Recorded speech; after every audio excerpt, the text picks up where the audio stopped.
Hi guys, I am Vicky dude और आपके लिए लेकर आया हूँ talk show with Vicky dude. तो सभी दर्शकों का स्वागत है इस मेरे टॉक शो में और मैं ऐसे ही चुनिंदा टैलेंट को अपने शो में लेकर आता हूँ और उनके बारे में जानकारी बताता हूँ। तो आज हम ऐसे युवा टैलेंट से मिलेंगे जो हमारे आठनेर तहसील के एक छोटे से ग्राम से बिलोंग करते हैं, जिनका नाम है नवीन वागदरे।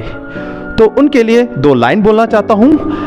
आत्मविश्वास जब उड़ान भरता है तो इंसान सोच से भी बड़ा काम करता है। निरंतर योग के क्षेत्र में आगे बढ़ते हुए हमारे तहसील का नाम आगे बढ़ा रहे हैं। तो हम चलिए मिलते हैं नवीन वागदरे जी से। तो नवीन जी, स्वागत है हमारे इस टॉक शो में आपका। बहुत बहुत धन्यवाद सर, आपके इस इम्पोर्टेंट टॉक शो में मुझे इनवाइट करने के लिए थैंक यू सो मच। हमें भी खुशी हो रही है आपको इस टॉक शो में बुलाने पर और निरंतर आप हमारे तहसील का नाम योग में आगे बढ़ा रहे हैं। तो हम कुछ योग से रिलेटेड क्वेश्चंस हमारे पास यहाँ रखे हुए हैं, तो हम चाहेंगे कि आप उनका जवाब दें और हमारे दर्शक को योग के बारे में कुछ जानकारी दें कि उसके क्या फ़ायदे हैं और उस योग के क्षेत्र में कैसे युवा आगे अपना फ्यूचर बना सकते हैं। तो उसके बारे में थोड़े क्वेश्चंस हम लोगों के पास यहाँ रखे हैं। तो सबसे पहले तो आप वर्तमान में क्या कर रहे हैं, इसकी जानकारी हमारे दर्शक को आप प्लीज़ दीजिए। मैं भी वर्तमान में BNYS डिग्री कर रहा हूँ, bachelor of naturopathy and yogic science. उसे हिंदी में कहा जाए तो प्राकृतिक चिकित्सा के तौर पर अपने एरिया में इस नाम को जानते हैं। यह पढ़ाई मैं मेरठ उत्तर प्रदेश से कर रहा हूँ। सो भारती यूनिवर्सिटी काफ़ी नॉर्थ इंडिया में काफ़ी नाम चलता है उसका, तो वहाँ से मैं भी फिलहाल BNYS bachelor of naturopathy and yogic science करके योग की एक डिग्री होती है। जैसे अपने नेचुरोपैथी आयुर्वेद डॉक्टर होते हैं, एलोपैथी डॉक्टर होते हैं, उसी तरह नेचुरोपैथी डॉक्टर होते हैं। अपने एरियाज में थोड़े लोग इससे कम परिचित है, तो यही नेचुरोपैथी डॉक्टर का कोर्स कर रहा हूँ। तो मेरा दूसरा क्वेश्चन ये है कि योग के बारे में कुछ बताइए हमारे दर्शक को आप कि योग से क्या फ़ायदे हैं और आगे क्या हो सकता है योग से। देखिए, मैं आप सभी को बताना चाहूँगा कि अक्सर लोग अपने इस एरिया में ही नहीं बल्कि पूरे होल इंडिया में अगर बात की जाए, पूरे भारत में बात की जाए, तो अधिकतर लोग योग यानी क्या समझते हैं। जब बात योग की आती है तो लोगों के आंखों में वही रामदेव बाबा जी टीवी पे आसन करते हुए, प्राणायाम करते हुए, अक्सर लोगों के माइंड में वो इमेज बनती है। जब भी हम कहीं भी योग के बारे में करते हैं तो सुबह रामदेव बाबा ही टीवी पे आते हैं तो अक्सर सभी दर्शकों को इंतजार रहता है कि योग मतलब रामदेव बाबा।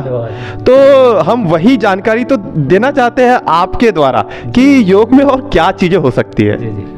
तो वही मैं अपनी बात को कंटिन्यू करूंगा कि जैसे कि मैंने बताया, जैसे हम योग के बारे में सुनते हैं तो हमारे माइंड में आसन करते हुए इमेजेस कुछ आती है, मतलब आसन प्राणायाम। लेकिन मैं आज आपको इंटरेस्टिंग बात ये बताने वाला हूँ, योग यानी क्या, वास्तव में योग का मतलब क्या होता है। तो सबसे पहले तो योग का मतलब क्या होता है। योग का मतलब होता है जोड़। योग मीन्स जोड़, किसी भी दो चीज़ों का जोड़। तो अगर हम एकदम डीपली बात करें तो योग का मतलब होता है आत्मा से परमात्मा का मिलन।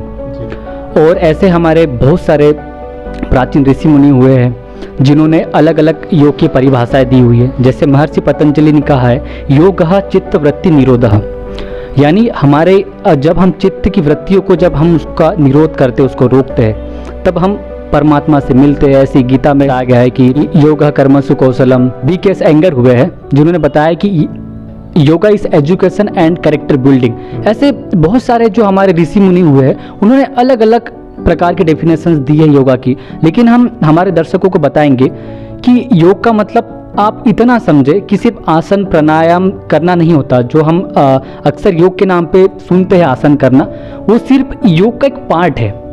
योग के अंदर होता है अष्टांग योग, जिसके अंदर 8 अंग होते हैं। यम, नियम, आसन, प्राणायाम, प्रत्याहार, धारणा, ध्यान, समाधि। तो यम नियम आसन जो थर्ड प्रकार में जो रखा गया आसन, तो यही आसन के अंदर हम जो देखते हैं, जो लोग प्राणायाम जितनी भी आसन जो लोग करते हैं, तो वो सिर्फ योग का एक पार्ट है। उसको आप योगा के तौर पर पूरा वो मत समझिए। योग का मतलब होता है किसी भी दो चीज़ों का जोड़ना, या फिर सब ने अपनी अपनी डेफिनेशन योग के बारे में दी है। तो बहुत बढ़िया, आपने हमें योग से रिलेटेड और आगे चीज़ें बताई।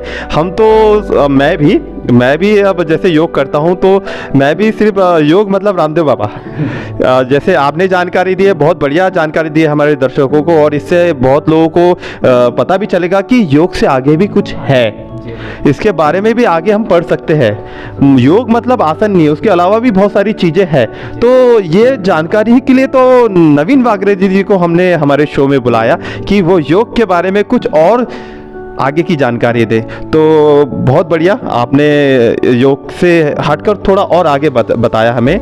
और मेरा तीसरा क्वेश्चन भी मेरे पास है, तो आपको मैं जाने नहीं दूंगा क्योंकि आपके पास बहुत ऐसे आंसर देना है। तो मुझे बताइए कि बहुत से युवा जैसे 12th तक पढ़ लेते हैं और बहुत लोगों को पता नहीं रहता है कि आप 12th के बाद क्या करें, और कुछ लोग ऐसा रहता है कि कुछ छोटे छोटे गाँव में कुछ योग शिविर लगते हैं और कुछ लोग ऐसे योग क्लास जाते हैं, वो कंटिन्यू योग तो करते हैं लेकिन उनको ये नहीं पता कि यार हम कंटिन्यू योग कर रहे हैं और थोड़ा सा योग भी आने लग जाता है, लेकिन उनको ये नहीं पता कि 12th के बाद योग में भी कुछ ऐसे मतलब स्कोप है कि वो योग में भी कुछ ऐसा आगे कर सके। तो इसके बारे में कुछ आपके पास जानकारी हो तो प्लीज़ हमारे दर्शक को बताइए। आपने बहुत ही अच्छा क्वेश्चन पूछा है। हम क्या देखते हैं कि नॉर्मली 11th-12th लोग बायो से पढ़ते हैं, बायो के बाद में फिर जनरली लोग नीट की कोचिंग के लिए प्रिपरेशन वगैरह करते हैं, फिर वो अपनी फील्ड से हट जाते हैं। और आजकल तो ट्रेंड चला हुआ है, पहले क्या होता था कि जैसे जो नर्सिंग हुआ करता था तो लोग नर्सिंग के लिए चूँकि भोपाल इंदौर जाना होता था, तो जो शहर के बॉयज़ गर्ल्स हुआ करती थी यही आगे भी बढ़ पाते नर्सिंग। लेकिन हमारे बैतूल डिस्ट्रिक्ट में भी जब से नर्सिंग कॉलेजेस खुले हैं, हम क्या देख रहे हैं कि हर गांव से स्टूडेंट्स लोग पूछेंगे आप क्या कर रहे हैं, अगर आप 12th बायो से हो नर्सिंग कर रहे हैं, अच्छा अगर और क्या कर रहे हो आप, अच्छा नीट की कोचिंग कर रहे हैं, अच्छा ये और क्या कर रहे हो, या बीएससी कर रहे हैं। आपको यही आंसर सुनने को मिलेंगे, मतलब नर्सिंग, नीट, बीएससी, ये जो नॉर्मली अपनी इधर होते बस आपको यही सुनने को मिलेंगे। लेकिन मैं टॉक शो के दर्शकों को बताना चाहूँगा कि अगर आपका 12th अगर आप बायो से है तो योग के फील्ड में आप क्या क्या कर सकते हैं। तो सबसे पहले मैं आपको बताना चाहूँगा BN वायस आप कर सकते हो, जिसका फुल फॉर्म है bachelor of naturopathy and yogic science. इसे हिंदी में प्राकृतिक चिकित्सा कहते हैं। जब आप इसे कंप्लीट करते हैं तो आप एक नेचुरोपैथी डॉक्टर बनते हैं। जैसे कि हमारे इसमें आयुर्वेद डॉक्टर होते हैं, एलोपैथी होते हैं, इसी तरह नेचुरोपैथी भी डॉक्टर होते हैं। जैसे आयुर्वेद हमारे वात पित्त कफ के कॉन्सेप्ट पे काम करता है। कहा जाता है कि हमारे शरीर के अंदर वात पित्त कफ होते हैं, इनका इम्बेलेंस होता है। जब शरीर के अंदर इनका असंतुलन हो जाता है तो रोग उत्पन्न होते हैं, यह आयुर्वेद के अकॉर्डिंग।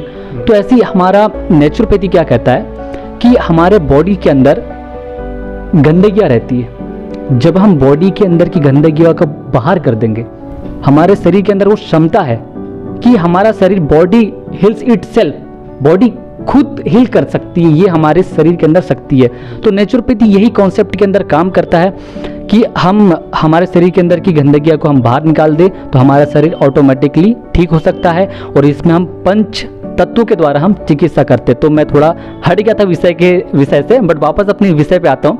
योग से क्या करना चाहिए, तो मैंने फर्स्ट ऑप्शन बताया आपको कि आप BN वायस कर सकते हैं। अगर आप थोड़े योग्य हो, आपको लगता है कि सीधे डॉक्टर बनना है, तो आप BN वायस कर सकते हैं। अब अगला मैं बताना चाहूँगा आपको, आप जैसा कि नई शिक्षा नीति जो आई है, आपने भी ध्यान दिया होगा, उसमें योग को कंपलसरी कर दिया गया है, योग को। और आप भी अभी देखिए, अभी मैं बैतूल गया हुआ था तो वहाँ मैंने जानकारी ली, तो जो वहाँ के जो स्कूल्स है वहाँ पर प्रतिदिन योग होने लगा है, योग के टीचर्स की भर्तियाँ होने लगी है। और अपने इधर भी काफ़ी इसका थोड़ा, जैसे अभी हाल ही में PD कॉलेज में एक योग का कोर्स आया हुआ है DN वायस करके, diploma in naturopathy and yogic science. तो मैं आपके दर्शकों को यही बताना चाहूँगा कि आप जैसे कि नई एजुकेशन पॉलिसी में योग को शामिल कर दिया गया है, तो आप योगा के फील्ड में, आपके लिए योगा इतना अच्छा ऑप्शन है, जॉब के लिए बोलो या तो फिर खुद को समझने के लिए।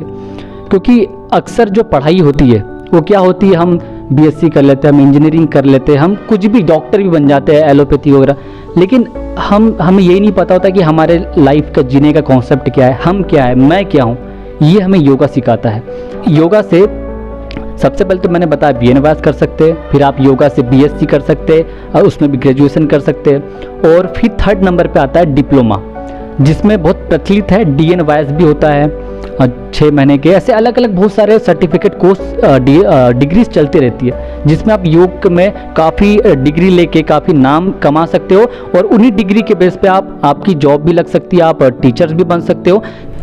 तो बहुत बढ़िया जानकारी दी है नवीन वागेदरी जी ने योग के बारे में कि भाई 12th के बाद योग में भी ऐसे स्कोप है कि आप आगे बढ़ सकते हो, उसके बारे में सोच सकते हो। और मैं आपको बता दूं कि जैसा हमारा अभी का समय चल रहा है तो बहुत कठिन समय चल रहा है, क्योंकि हमारा खान पान इतना ख़राब हो चुका है नवीन जी कि हमें पता नहीं कि कब क्या बीमारी हो जाए। अगर हम लोग योग को अगर अपने दैनिक जीवन में अपनाएंगे नहीं तो हमें बहुत सारी प्रॉब्लम से गुजरना पड़ेगा। इसलिए जैसे आप योग से रिलेटेड हो तो आपको तो पता ही है कि योग कितना फ़ायदेमंद है हमारे शरीर के लिए। तो मैं सभी दर्शकों और युवाओं से गुजारिश करता हूँ कि योग को अपनाएं, ज़्यादा नहीं समय दें, लेकिन मॉर्निंग में उठकर थोड़ा सा कम से कम आधा घंटा योग क्रिया करें और अपने शरीर को स्वस्थ रखें। तो ज़्यादा समय नहीं है हमारे पास, तो मेरे पास और क्वेश्चन है आपके लिए।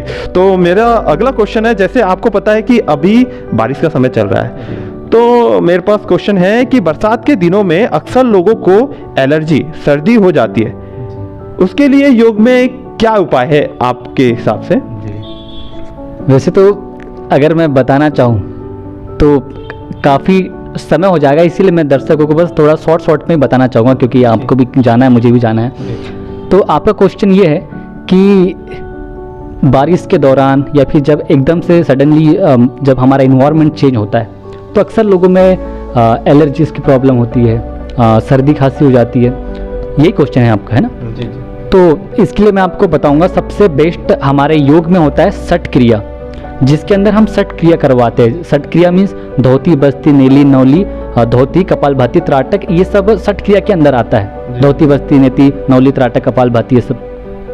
तो सट क्रिया की एक क्रिया है नेति, जिसमें होता है नीति 2 प्रकार की होती है, जल नीति, दुग्ध नीति, सूत्र नीति, ऐसे अनेक प्रकार से करते हैं। तो जल नीति आप कर सकते हैं। जल नीति बहुत ही इम्पोर्टेंट है।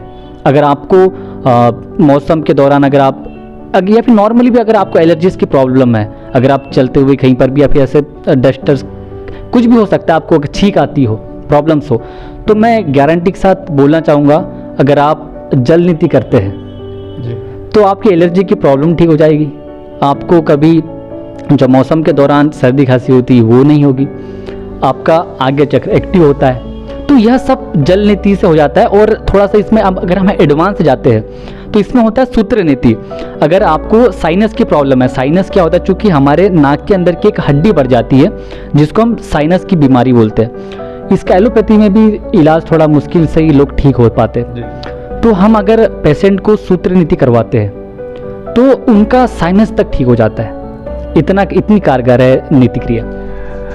नवीन जी, आपने जो नाम लिए हैं मेरे तो ऊपर से गए, क्योंकि इतने कठिन योग में भी जो आपने मुझे अभी बताया नाम, मुझे तो अभी एक भी याद नहीं हुए। तो देखिए, योग आसान भी नहीं है, लेकिन करे तो हर चीज़ आसान है। तो इसलिए सभी युवाओं से निवेदन है कि जैसे नवीन जी ने अभी योग के क्षेत्र में आगे बढ़ रहे हैं और उन्हें बहुत नॉलेज गेन कर लिया इस चीज़ों में, तो बहुत बढ़िया बात है। और हमारे लिए भी बहुत बढ़िया बात है कि नवीन जी से हम टच में है, तो कोई प्रॉब्लम होगी तो हम नवीन जी से इस बात में डिस्कस कर सकते हैं। तो मेरे पास एक अगला क्वेश्चन भी आपके लिए, क्वेश्चन भरे हैं हमारे पास। हमारे शरीर में चक्रों के बारे में बताइए कुछ। जैसे कि आपने कहा चक्रों के बारे में कुछ बताइए, तो मैं आपके दर्शकों को बताना चाहूँगा, हमारे शरीर के अंदर 7 चक्र होते हैं। सबसे पहला चक्र होता है मूलाधार, स्वादिष्टान, मणिपुर, अनाहता, विशुद्धि, आज्ञा और सहस्त्रार चक्र, जो हम सीखा रखते हैं। आपको थोड़ा शॉर्ट में बताना चाहूँगा एकदम। अगर हम इन चक्रों को अगर हम एक्टिव कर लेते हैं, अब एक्टिव कैसे होंगे उसकी प्रॉपर प्रोसेस है। अगर हम एक चक्र भी अगर एक्टिव कर लेते हैं तो आप मानिए आप नॉर्मल व्यक्तियों से अलग ही समझ में आएंगे और आपके पास अनगिनत सिद्धियाँ बोली जाए, जो भी कुछ बोले आप अलग ही समझ में आओगे। जैसे हम तिलक लगाते हैं, तो तिलक लगाने से क्या होता है, हमारे यहाँ आज्ञा चक्र होता है, वो आज्ञा चक्र एक्टिव होता है जब हम डेली, और यहाँ एक्यूप्रेशर पॉइंट भी होता है। जब हम डेली तिलक लगाते हैं तो वहाँ एक्यूप्रेशर पॉइंट एक्टिव होता है, प्लस आपका आज्ञा चक्र एक्टिव होता है। जिसे थर्ड आई चक्रा भी बोलते हैं। मैं तो टीका लगाता हूँ मैं तो बचपन से टीका लगाता हूँ, जी, जी। इसलिए चलो फायदेमंद चीज है। और ऐसे ही हमारे हिंदू संस्कृति में कहा जाता है सीखा रखने का। तो जब हम चोटी रखते हैं तो उससे हमारा सहस्त्रार चक्र एक्टिव होता है। जब हम डेली चोटी बांधते हैं तो वहाँ तनाव पड़ता है, उससे हमारा सहस्त्रार चक्र एक्टिव होता है। तो यह बहुत सारे फायदे, बस ये शॉर्ट में मैंने आपको थोड़ा बताया। तो बहुत बढ़िया चीज़ है जो आपने टीके के बारे में बताया। तो मैं तो बचपन से टीका लगा रहा हूँ, तो चलो ये फ़ायदा मुझे पता चला अब कि टीका लगाने से फ़ायदा है। जो अगला क्वेश्चन ये है कि फोकस बढ़ाने के लिए स्टूडेंट क्या करे योग में और अपने कैरियर के लिए? जी जी, जैसे कि आपने कहा आजकल यही हो रहा है, जैसे आज के युग में मोबाइल आने के कारण क्या हो रहा है, जो स्टूडेंट्स लोग पढ़ाई कर रहे हैं उनमें फोकसिंग की कमी देखी जा रही है। जी जी जी। फोकस नहीं कर पाते थोड़ा, या फिर अगर पढ़ाई में अगर याद भी कर रहे हैं तो वो भूल जाते हैं।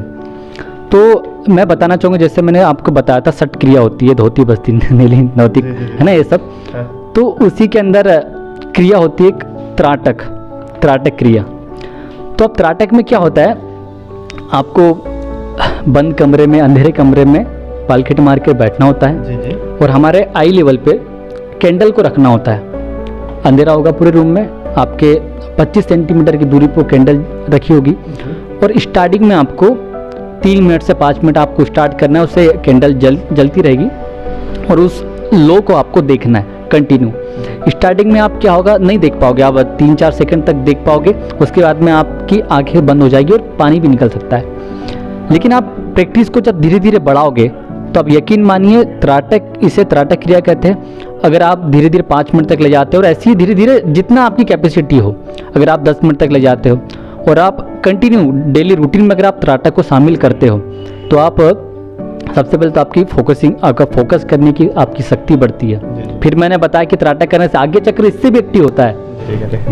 तो बहुत बढ़िया, नवीन जी से हमें योग के बारे में बहुत सारी जानकारी मिला।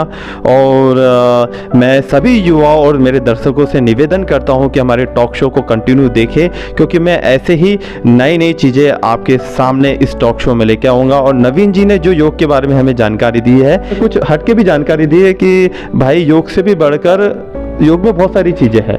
तो सभी दर्शकों से निवेदन है कि अपने जीवन में योग अपनाएं और योग में फ्यूचर बनाए। तो बस यही आपको बताना चाहता था इस शो में। तो सभी लोग इस शो को लाइक करें, कमेंट्स करें, सब्सक्राइब करें और आगे देखते रहे मेरे चैनल को। जय हिंद, जय भारत। थैंक यू, धन्यवाद।